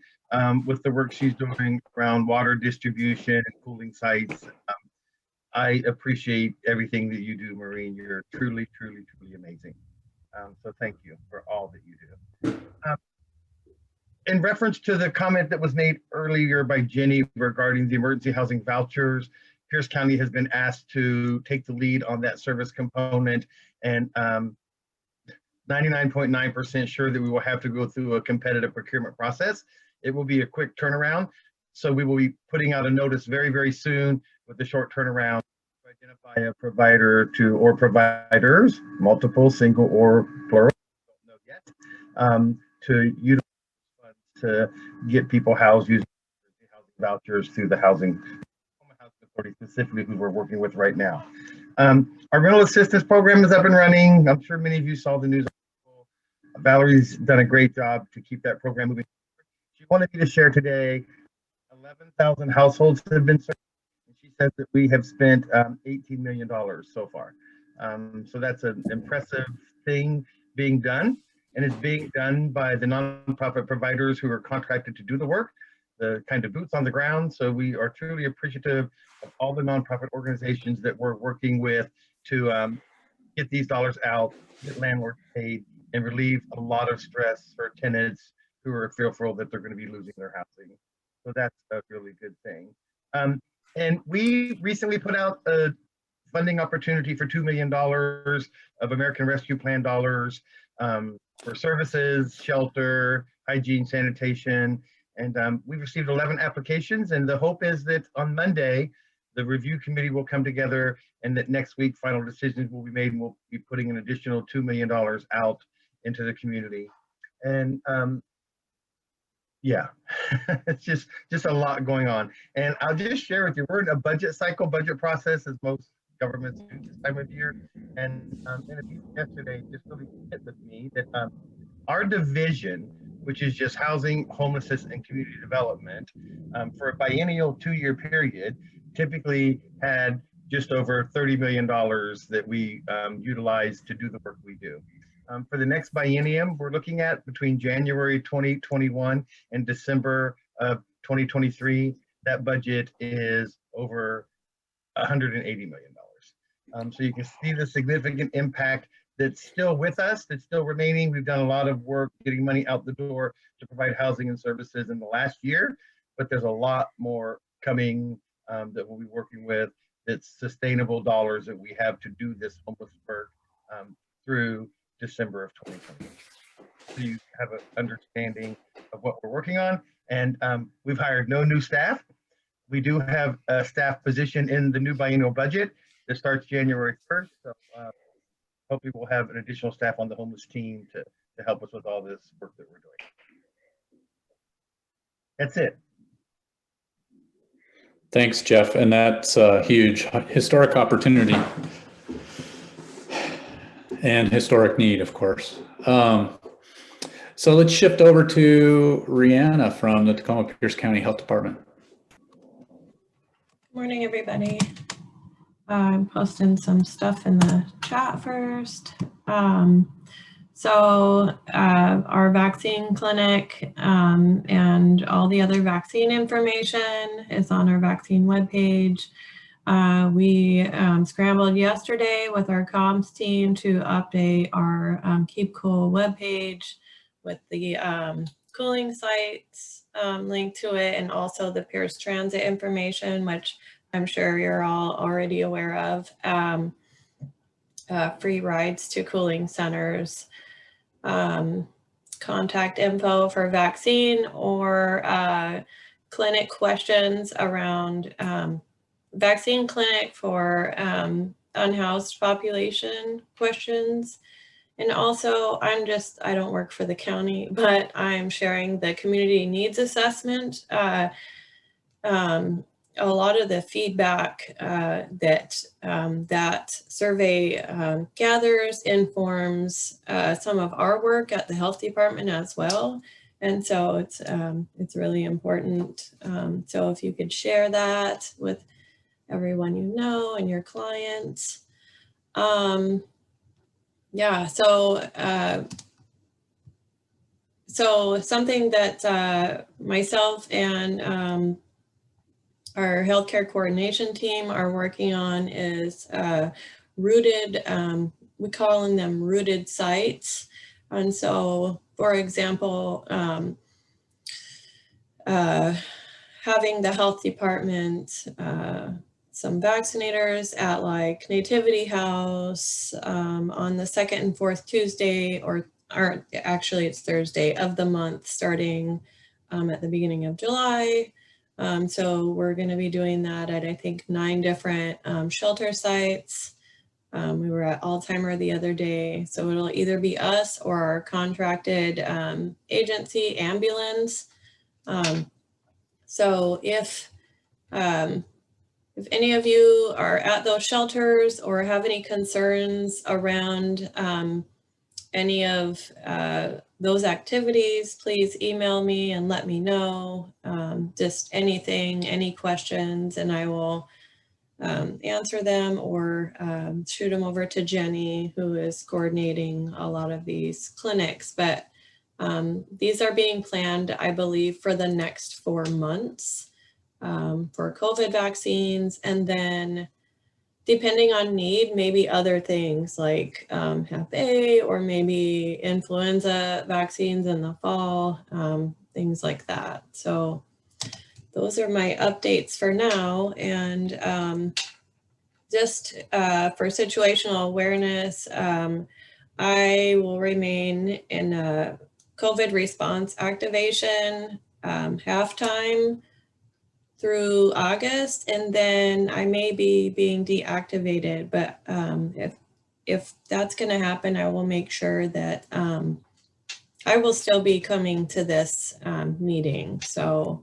I will make sure there's some kind of smooth transition and that the ball is not dropped here. Just, yeah. So that's it. All right, thank you very much, Rihanna. So let's shift over to a quick advocacy update from Maureen. Okay, so just 2 things. One is our housing committee is really coming together. And so in the interest of time, I'm just going to do an email update after we live through the water. But the other thing is, in terms of policy, I want us to debrief this severe weather situation and response after we get through this and we rest. We need to do it in a disciplined way, and we need to get the local governments on board with us. So that's a policy recommendation. Thanks. Thank you, Maureen. So Gerald Daniels, would you like to give us a short update on what's happening with the continuum of care? Sure. Well, actually, Jenny gave the update I was going to give on the emergency housing vouchers. So I'll just kind of fill in a couple spaces really quick. As she mentioned the vouchers, I'll just give you allocation breakdown. Between Pierce County and THA, they're reserving about 60% of those allocations for rapid rehousing, and 40% of those will be for households that's in diversion. As far as the COC, the COC's responsibility is to make sure that we designate and lead for liaison communication with those vouchers. Be meeting with the parties to keep the agreements up to date. Work with the parties for review. The thing about the voucher is that it's a living voucher and it's flexible and it can be changed. We had some questions. We did approve the voucher at 51% of our vote. But you know, at the time it came and as fast as it came, we did have a lot of questions about it, right? Especially when it came down to whether it had a proper equity lens to it. You know, because there's still some nuances you have to think about, because with it coming down from HUD, that means THA still has to go by guidelines for housing vouchers and housing rules. So does it give a fair equity lens? And, you know, second and third look, it shows households and get those in there, but it leaves out the tribe. So how do they get theirs in? So that's some questions that we're going to have from the coalition to try to figure those things out. So those things that, although those vouchers are there, They're still there. They seem to be equitably divided up, but we still are concerned about having a good equity lens on that, and particularly when it comes down to the tribe being missing. Other than that, Jenny covered everything else pretty well what I was going to cover. If there are any questions, I'll take them from the chat or however. Perfect. Thank you, Gerald. Yeah, Maureen offered something in the chat there regarding the MOUs with THA and Pierce County Housing Authority. All right, I see your thumbs up. So if anybody has any questions for Gerald, please drop those in the chat. And we appreciate you being here and representing the coalition at Continuum of Care. And all the work you're going to do this weekend with the heat. So you're going to go above and beyond. All right, so let's shift over to Colin. Colin, can you offer an update from the Safe Sites for All group? Hello, yes, I can give a, I was on the meeting on Monday, but I was also kind of doing other things. So I can give an update definitely on the safe parking piece. We did a really good 509 debrief. I've been kind of doing two things in this meeting, so I don't know how much Maureen or others talked about that debrief, which was really good. And I think moving forward, just as Maureen talked about with the water sitch too, I think it's really good for this group or smaller groups to have those debriefs when we have things that happen. So as far as safe parking goes, one, I'm happy to see Gerald sitting down, because I think he actually does that, because all the other stuff that you're talking about that Gerald's doing, Gerald also has opened up our newest safe parking network site, and it's running right now. So Gerald has, I think, 3, we placed a family, and it's really nice. It was a family from the Hilltop area. So they're in their vehicle. Hopefully we'll get them out of that vehicle real quick. But so we have Rise is up and going. They're only going to serve probably like 4 vehicles, but that's 4 vehicles, that's 4 families or individuals. And anybody who knows anything about the Rise Center, I'm excited to have them just be able to be connected to the amazing cadre of services that they have at that site, because it's just awesome. So we got Rise is up and running. TUUC is, hopefully, I'm gonna cross my fingers, hopefully today the new sink gets set up there. They got their sink stolen before. We replaced the portable toilet. So they should be up and running, worst case scenario, tomorrow. So now it's getting referrals there. Our South Hill Baptist site is doing great. We actually have a couple openings, and I will, just in complete transparency, I will let you know that later today we had an issue at the South Hill Baptist site with an individual that we knew had some mental health issues, and he kind of lost it on one of the providers that regularly visits that site. No physical altercation, but he knocked a table over in an area, a community area that they have, and kind of had a big scene. So to be clear, it's not always roses with the safe parking, but oftentimes it is. This is one of the few incidents that we have had, but I've been working with the pastor and their site host, and we're going to kind of debrief and meet later on it and figure out what we want to do with that individual, because you can't be doing that stuff. There's rules to the site. So yeah, anyways, that's kind of the safe parking update. As far as the Safe Sites for All, I don't know if anybody else has any information on it. It was a good meeting. Food Not Bombs joined us, which is awesome to get their perspective and have their mind, because it's just a very important mind that we have at the table and a voice, and it's very close to the individuals that are out there. So that was great. I don't know if anybody else has anything.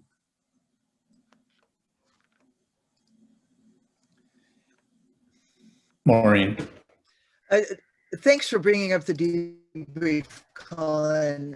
No, I didn't say anything about it earlier, but the one thing it's important for people to know, I think, is that first of all, for the committee to let us do that debrief, take their agenda basically. And I reached out to every entity that I knew was a player. And Linda Stewart, who's the Director of Neighborhoods and Community Services, came to the meeting, the entire meeting. Listened to what people said in a thoughtful way, responded, and we learned things from her. So I think, I think that really made a difference. So thanks to the committee again.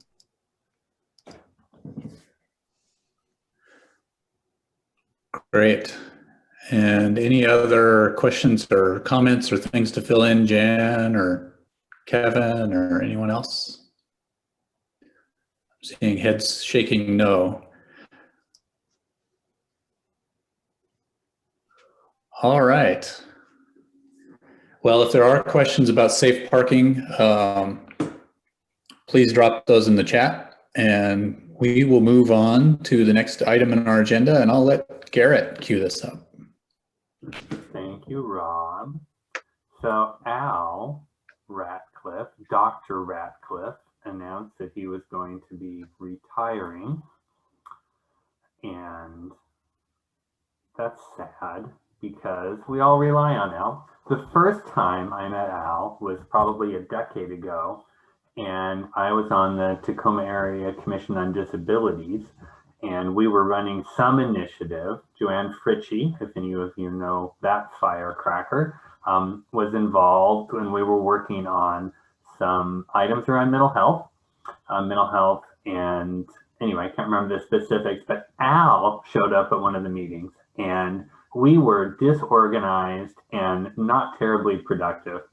And Al, with a few targeted questions, basically reset our whole meeting and set us online to be doing some good stuff. And when I think of Al, I just think of these little redirects that he does with his vast experience in areas that are always surprising. So I was hoping that we could just spend a few minutes, and if folks have an anecdote or two, or some fond memories, or just the things that you love about Al, if you'll just raise your hand and we'll call on you.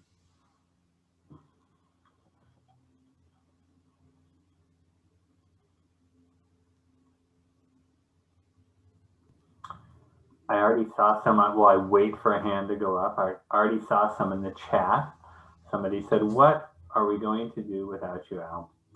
So we'll kick off with Kevin Glacken-Cooley.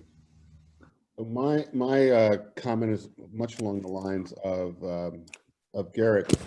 Going out through Rotary and then through a variety of Human Service Coalition and other things. And what has always amazed me is Al is one of those, I'm not good at this, and that's why I appreciate it in Al. He can bring a group back to task without seeming like a taskmaster or pissing anybody off. And I really want that skill at some point in my life.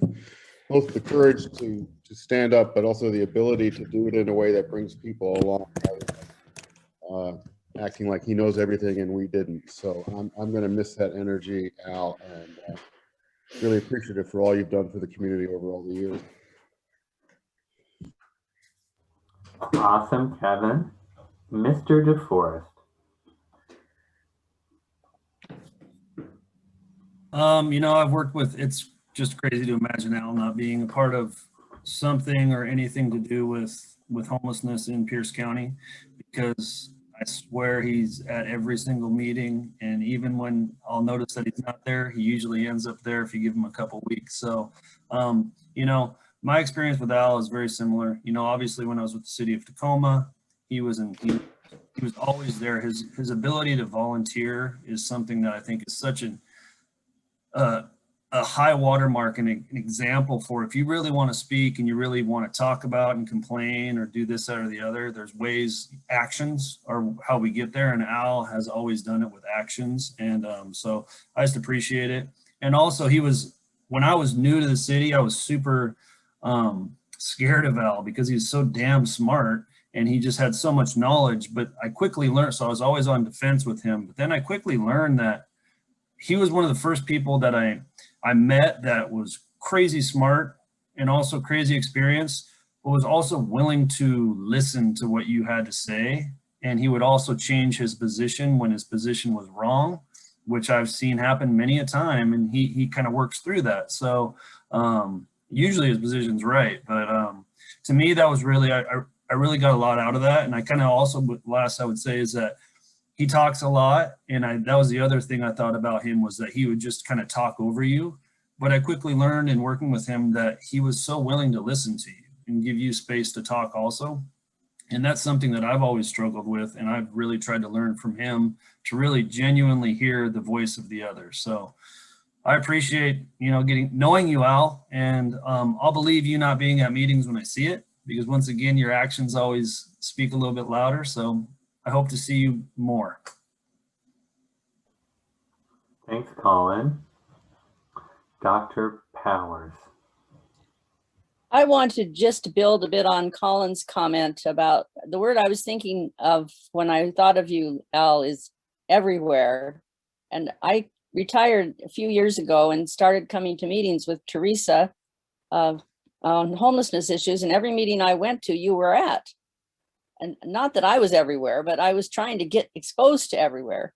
And so I'm trying, as an almost 76-year-old person, to learn how to live into retirement and whatever that means, because it doesn't seem to mean that I stop doing things.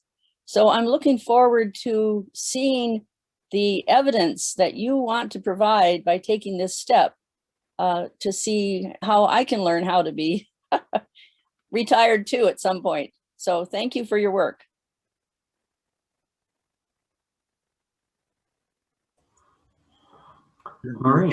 You're a mere child, Rosemary. You have much to contribute. Thanks, Rosemary. Marie? So Al, I don't know what we'll do without having you ask the right hard questions at the right and difficult times. But I want you to talk about the gaggle theory, the Al Ratcliffe gaggle theory, because there probably are people on this call who actually have not been schooled in that yet. So please. Want me to do that right now? Oh, sure. Yes. Sure. The origin of gaggle theory is way back in history. 3 or 4 decades ago, we used to throw this term around about, the system. And if you know anything about systems, systems are organized things with points of control and all of that. And what we had in this community was a whole bunch of different organizations that all did their own kind of stuff and in silos. And somewhere along the way, I got inspired about trying to come up with an alternative to systems theory, which when I thought it through, turned out to be gaggle theory. Now, you all know what a gaggle is, I hope. It's a gathering of geese. And gaggle theory is intended not to explain anything, but to describe what did happen with many nonprofit efforts. That's a lot better now than it used to be. The gaggle theory, the main postulate is that birds of a feather flock together as long as there's enough food. And then come the corollaries. If the food begins to run short, they begin to compete with each other for access to what food is available. And they aren't always friendly about it. If they are threatened by the appearance of a fox, gaggles typically will band together and make a lot of noise and flap their wings to try to drive the threat away. But if that fails, they will eventually all fly off in all directions. I don't know what you might want to do with that theory, but to me, over the decades, it has described many situations. And since Maureen is so fascinated with this, when I was a Joint Commission surveyor, one time I was at a facility and I laid out gaggle theory, and an artistic social worker came up with a poster that she drew, and it was the prominent figure was a very large goose in the front with all these corollaries in the background.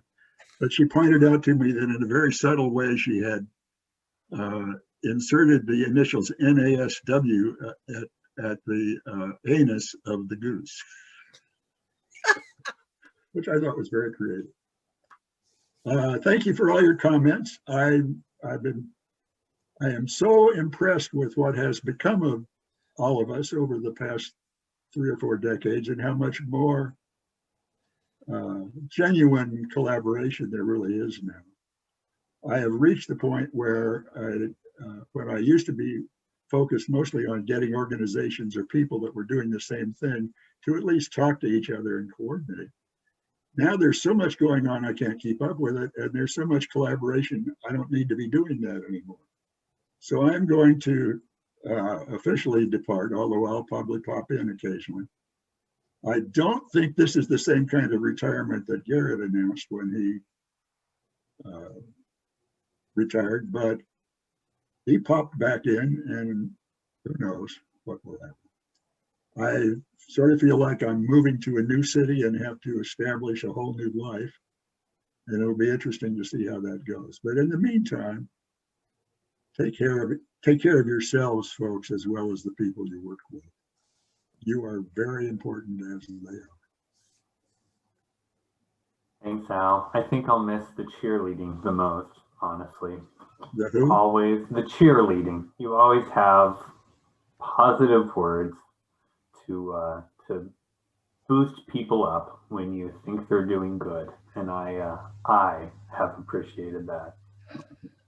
Oh, one other thing occurs to me, if I could take 1 more minute. That's exactly how it should be, Al. I always get the last word. I was on a community psychology telephone conference recently where they were talking about how community psychologists would go out and organize communities. And I chimed in and said, well, look, my feeling is that the community is already there. And it's already, in whatever way, it's already organized. And my task, if I go into a community, first of all, is to learn enough about the community to kind of understand what they're doing, and then figuring out what is the best way I can be helpful, not coming in and telling them what to do. And so that's been a value through the whole thing. So take care, community. You're doing good stuff. Thank you so much, Al. And back to you, Rob. All right, so we've got just a few minutes left. Let's spend a couple of moments on good of the order announcements for the group. So does anybody have anything they'd like to share?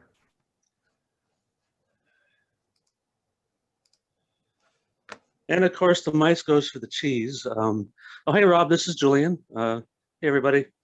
Julian Wheeler, Chair of the Pierce County Accessible Communities Advisory Committee.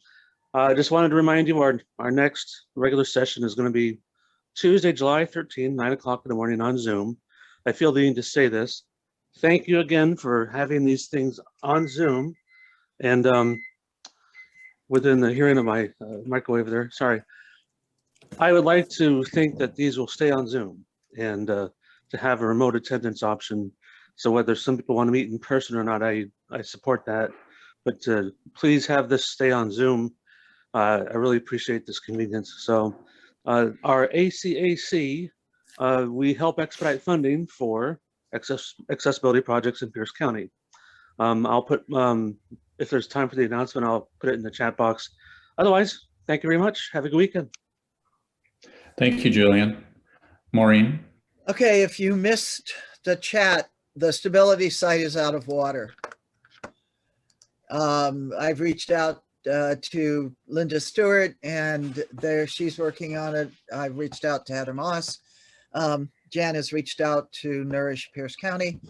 If anybody has any contacts, JBLM, anybody, any place, just to give you scale, the news reported last night that the Seattle Union Gospel Mission took 30 pallets from their own warehouse and brought that up for use.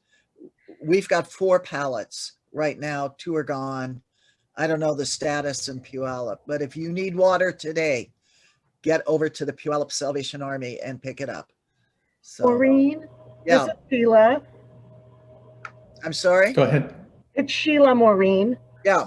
I've been messaging back and forth to the More Right group in Thurston County, and they have pallets of, I believe it's alloy water.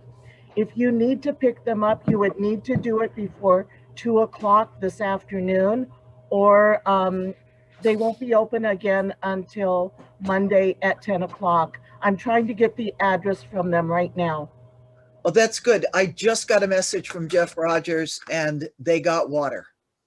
Oh, We have to figure out how to get it, but we will have water. So do you want the information from the More Right? Sure, I think send the information. Okay, as soon as I get it, I'm going to put it in the listserv. Okay. And if I could segue from that, this is why I've been doing it. We are having Collaboration for a Cause 4.0 next week, Wednesday from noon to 4. And we're having the vendors come. We will also be having a vaccination clinic in the parking lot to assist with those who are needing the COVID vaccines.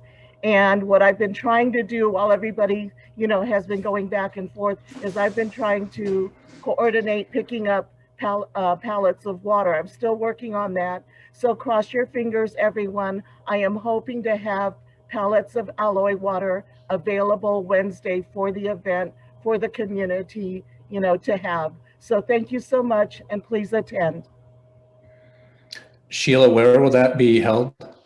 Oh, sorry, here at Milgard in the parking lot. Perfect. 714 South 27th Street. Thank you, Sheila. You're welcome. Mike, I see your hand up as well. Okay, mine's real quick. We will be taking over the operations of the Beacon Center from CLR July 1st. And Judy is going to be helping me with that over there. And so Judy and myself will be taking over the operation of Beacon Center. Fantastic. So as we get closer to the time that, well, I guess it'd be next week, do you want to provide a little more information and an update to the full coalition? Yeah, I can do that because I also saw some money that the city's going to do some renovation over there, about $1.3 million worth. So okay, that's one of my questions out there to them is what are you going to be doing and how is that going to impact what we do? So fantastic. All right, so we've only got a few minutes left, but I wanted to open the opportunity for folks to reflect a little bit on today's meeting and what worked, what could be done better, what didn't work. So if anybody has anything to share, we'd be happy. We want to make sure that we improve these meetings as we go forward and that we're hearing and honoring a diversity of voices in these meetings as well. So I open the floor if anybody wants to offer any comments.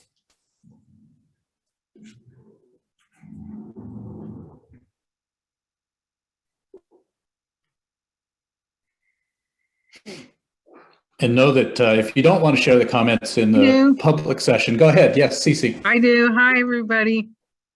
I just want to say I'm so proud of our coalition. And I'm amazed every meeting. I'm amazed how everybody pulls together and how we just go right for the direct meat of what the problem is.